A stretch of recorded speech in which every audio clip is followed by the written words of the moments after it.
24-year-old young man with autism, and I have several concerns regarding the limited options for individuals with challenging behaviors offered under the new proposed plan. The revised plan, which is more restrictive than the federal regs, will limit options for the disabled, and in many circumstances could actually endanger the lives and health of our most vulnerable citizens. There remains a great deal of confusion about what the plan does, what it does not do, what the Fed requires, what it doesn't. The plan continues to limit choices. Under the plan going forward, as the committees noted, DDD will only fund a 4 to 6 person group home or set-aside units in a development with no more than 25% of the residents are disabled. But in addition, the plan prohibits settings where the participant's home and vocational properties are located on the same, programs are located on the same property. This is known as a co-location ban. While only DDD can definitively answer the question of what they will require going forward, it appears that there will not be funding available in New Jersey for farmsteads, intentional communities, or campus-based programs. Now, why is there so much confusion over the mandate? Well, one of the reasons I believe is because rather than clearly stating the 4 to 6 bed limit or the 25 density restriction, the revised plan pointed to 2 federal programs. The Money Follows the Person and the HUD 811, neither of which dictates states' plans for adult services. The initial plan was revised, and when it was, there was a great relief for many people that they were not going to have to move from their current residential settings. However, it's proven extremely difficult to get answers from DDD on whether co-located programs will be continued to fund it. It's important to note that there's a significant percentage of our population that needs these campus programs to be safe. My son Andrew currently lives on Bancroft's Lakeside campus in Gloucester County, and it provides him with appropriate support and supervision. The presence of on-site behavioralists is a key component, as is the ability to remain productive in the campus on days when his behaviors make it impossible to go into the community. In addition, in a campus setting, if a crisis occurs, the response time of additional staff is significantly shorter than in a community group home. His campus is not an institution, and his experience there on many days is much more inclusive than life in a group home. Under the proposed plan, it's still unclear and unsettled that this outstanding program for 48 individuals with the most severe and challenging behaviors will be forced to change a successful clinical model. On many days, Andrew does participate in community projects such as Meals on Wheels.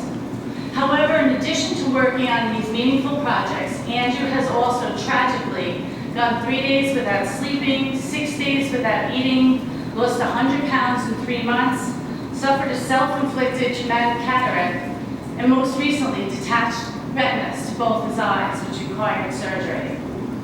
He was not successful in a community group home. It was also not an experience that led to more community integration. For all practical purposes, the only interaction that residents had with their neighbors was when the neighbors complained that the music therapist was too loud. The notion that simply placing individuals in a group home leads to an inclusive experience is a prediction. And there are many, many Andrews out there whose needs cannot be met in apartment settings or community group homes. In order to keep them safe, co-located programs must be permitted. In fact, given the need, many more must be built. The federal rule allowing for campus settings and settings where individuals live and work in the same location allows for this. In a December 3rd, 2014 letter, CMS Director Barbara Coulter-Everett stated, "It's important to note that the regulation does not prohibit site-specific settings. The criteria is not based on physical characteristics or density. All regulations should be based on the outcome-oriented, individual's experience and needs." Given the continued confusion about what the federal rule requires, I asked a national group, the Coalition for Community Choice, to review New Jersey's plan. Yesterday, I received a letter from the coalition, and the national coordinator states that New Jersey's plan includes more stringent criteria than the federal regs require and are based on physical characteristics.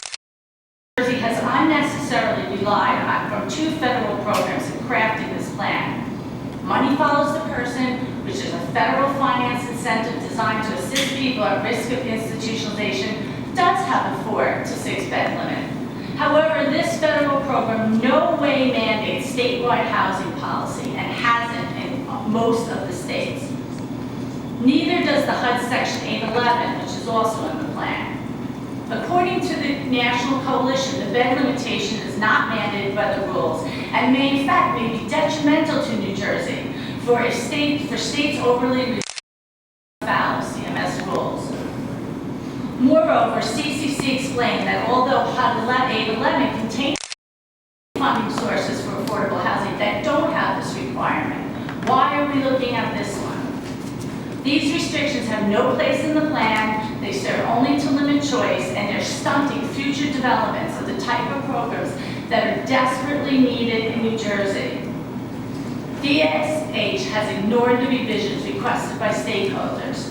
Rather than clearly stating the bed limit or the density restriction in wily fashion, they rewrote the plan in a way that kept these discriminatory restrictions. By citing other federal programs, they cause more confusion. So hopefully we can now move on from there. A number of New Jersey residents have filed objections to the STP with CMS based upon the state's failure to make changes that were requested by the majority of stakeholders. In addition, New Jersey citizens have objected to DDD's misleading reliance on money follows the person and the HUD program. They also based their objections on the lack of transparency in the process. The initial plan was released late in the day on January 26, 2015. There were only 2 public comment sessions, each of which was 2 hours long, and remarkably, the first one was scheduled for 10 a.m. the next day. Thankfully, there was snow, and we had some time to read it. At the second session, testimony was limited to 3 minutes per person. Speakers were cut off, even if they hadn't finished their statements. We have video microphones literally being torn from people's hands, including persons served. Approximately 80 people present wished to testify, but the session ended promptly after 2 hours, with only 36 having given the opportunity to have their voices heard.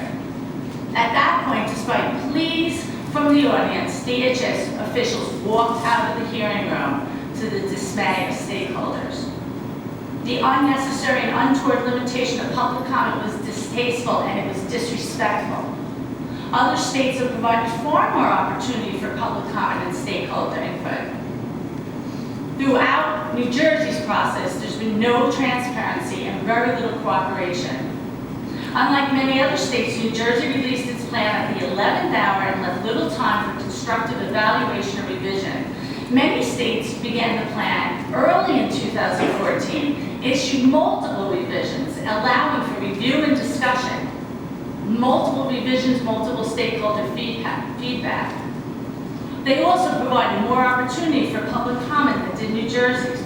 I have many examples, but one, Wyoming, which is the least populated state in the U.S. and has a total population of 563,000 people, which is less than the population of Ocean County, had 8 public input sessions.